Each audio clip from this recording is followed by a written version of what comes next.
Um ponto bastante relevante da sua proposta é a aprovação de uma proposta de emenda à Constituição, antes mesmo da sua posse, caso o senhor se eleja.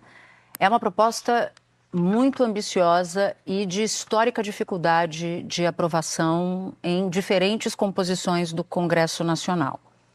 Uma aprovação dessa monta requer o Centrão, que a lógica da política brasileira é de manutenção do Centrão como grupo político no Hegemônico. Congresso Nacional, exatamente. Mas aí eu quero ver qual é a viabilidade de passar essa proposta ambiciosa. E aí, com base no que o senhor já disse em outros momentos, ou cerca de 1 ano e meio atrás, o senhor já disse o seguinte: o Centrão é o verdadeiro inimigo. Mas esse não é nem o ponto, porque o senhor já respondeu para a Sadi o que o senhor pensa do Centrão.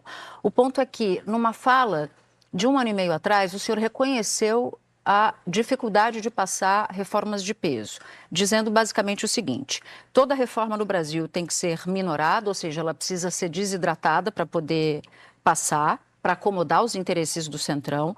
No fim do dia, é uma máquina viciada que impede o presidente de governar. Os cortes todos não me parecem possíveis sem uma gigantesca reforma constitucional.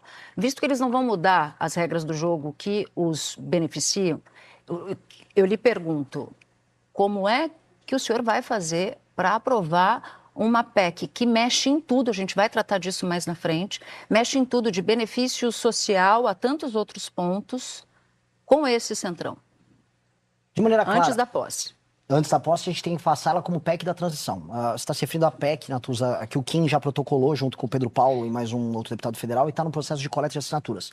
Eu adoraria passar ela integralmente, entendendo que, como eu mesmo disse, você fez uma citação minha, que ela tende a ser minorada diante de pressões parlamentares, de bancadas ali durante esse período da transição. E eu entendo também que, se for o caso, eu precisaria passar pedaços dessa PEC. Por exemplo, desvinculações e desindexações, que são temas que foram interditados e colocados de lado pelos meus adversários nessa eleição. Eu não vejo, por exemplo, o Flávio falar em uma reforma fiscal baseada no corte de despesa, e ele está falando, inclusive, em reforma fiscal baseada no aumento de receita. Você está falando de desindexação, só para a gente colocar todo mundo na mesma página, é recurso desvinculado para saúde e educação. Não, essas são as desvinculações. Das receitas. Isso. Uma desvinculação das receitas, e a desindexação é do valor do salário mínimo, o aumento do salário mínimo, indexando o aumento da aposentadoria e do BPC. Porque isso acaba gerando não apenas pressão sobre o aumento de juros, porque aumenta a dívida, e a dívida aumentando, se aumenta os juros, o seu dinheiro desvaloriza, a desvalorização do dinheiro gera menos poder de compra, que é o famoso, e a minha grande crítica, você dá com uma mão para o aposentado ou para um beneficiário e tira com a outra, que é o que as pessoas sentem. Hoje você indexa e, ao mesmo tempo, as pessoas sentem que o poder de compra delas diminui. Esta impressão, somada ao drama fiscal que a gente vem passando, precisa ser respondida agora. E por quê? Para o próximo presidente governar, tem que haver um clima de confiança de que o Brasil será capaz de arcar com seus compromissos, com suas dívidas, e que você vai ter um controle fiscal tal que a curva de juros no longo prazo comece a alterar, o Banco Central, sem ser na marretada, comece a alterar os juros numa tendência de queda. Isso tem uma pressão também orçamentária, e aí você consegue tocar as outras políticas, que também são políticas de corte de despesa, que estão inseridas naquela PEC, e somadas à reforma de competitividade, o que vai gerar um efeito de crescimento na economia, que é o que a gente pretende ter. Candidato, eu queria entender, porque eu faço essa cobertura de Congresso há muito tempo, e eu sei da dificuldade que eu vejo das articulações para você aprovar um projeto como esse, uma proposta como essa. O senhor falou que a PEC está protocolada. As informações que a gente tem levantadas junto à Câmara é de que ela não está protocolada, essa do Kim. Tem um número mínimo de assinaturas, o senhor sabe disso. Então, o senhor disse ontem, inclusive, numa entrevista para o Antagonista, que não é nem para esperar a posse, é para já no dia seguinte do segundo turno. Eu estava assistindo.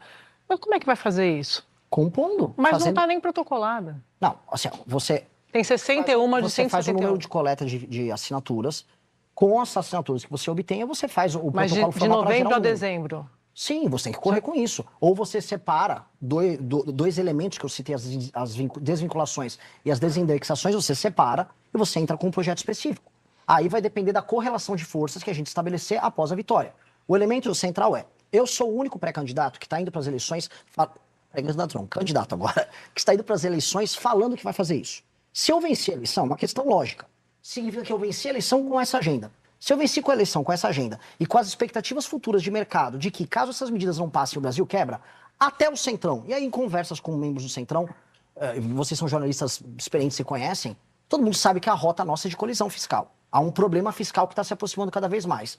O carrapato sabe que o boi não pode morrer. E eles sabem que em alguma medida reformas terão que passar. Na transição é o melhor momento. Na transição, eu posso negociar com deputados e senadores que perderam suas respectivas eleições.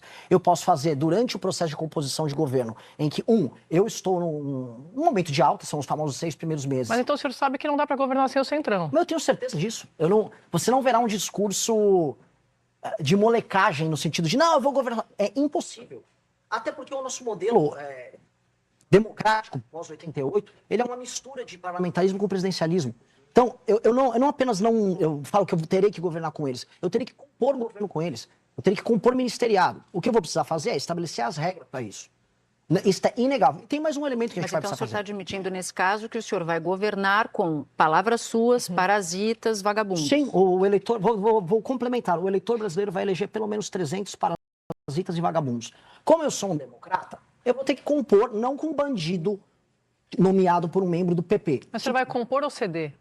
Compor. Ceder na vida faz parte de negociações. Se eu fizer uma negociação republicana, ceder faz parte. O que eu não farei são negociações não republicanas. E esses são os limites impostos por um candidato que venceu com essa agenda. Agora, as pessoas vão eleger um candidato a presidente, não um showman ou um cara que vai fazer um statement antissistema. Não é possível fazer um statement ou uma declaração, sou o candidato de sistema que vou governar sozinho. Não dá, o Brasil está quebrado.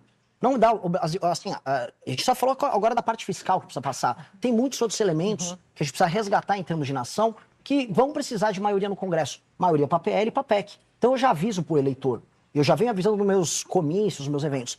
Eu vou ter que conversar, eu vou ter que negociar e compor com membros deste parlamento, desses partidos, que vão para a eleição mais corrupta da história brasileira.